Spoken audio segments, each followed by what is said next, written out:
በኮኔክቲቪቲ የድሮ ላፕቶፖች BGA USB-A እና ኢተርኔት ፖርት ብቻ ሲኖረው አሁን መጡ ላፕቶፖች ስፔሻሊ ከ2020 ጀምሮ ባለው በጣም ብዙ ነገር እየተሻሻለ ነው። USB-C፣ ተንደርቦልት፣ ዋይፋይ 6 እና 6E፣ ብሉቱዝ 5 እና ከዛ በላይ ኮኔክት ማድረግ የሚያስችል ፖርት አለው።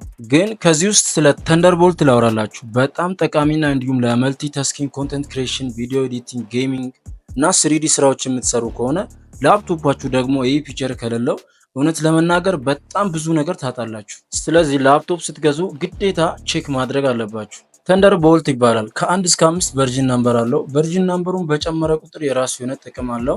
ግን አሁን ስለ ተንደርቦልት 4 ልንገራችሁ። ላፕቶፓችሁ ተንደርቦልት 4 ሳፖርት ካደረገ እነዚህን 4 ነገሮችን ማድረግ ትችላላችሁ። ቪዲዮውን ከተመቻችሁ ኮሜንት ላይ አንድ ብላችሁ ጻፉልኝ። እንዲሁም ፎሎ፣ ላይክ እና ሼር እንዳይረሳ።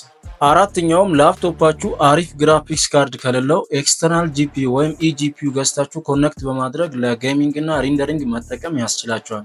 ምክንያቱም አሁን በሚመጡ ዘመናዊ ላፕቶፖች ላይ ግራፊክስ ካርድ ከማዘር ቦርድ ጋር ፐርማኔንትሊ አታችድ ሆኖ ስለሚመጣ ኢዚሊ አፕግሬድ ማድረግ አትችሉም። ሶስተኛው ደግሞ 2 4K ሞኒተሮችን በመጠቀም የምትሰሩትን ስራ አት ዘ ሴም ታይም ማኔጅ ማድረግ ትችላላችሁ።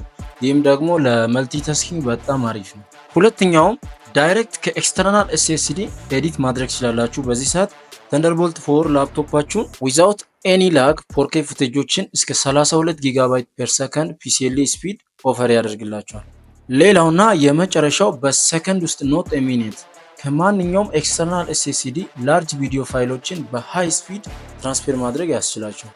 ሁሌም እንደዚህ አይነት ቲፖች የምትፈልጉ ከሆነ ፎሎ ማድረግ እንዳይረሳ።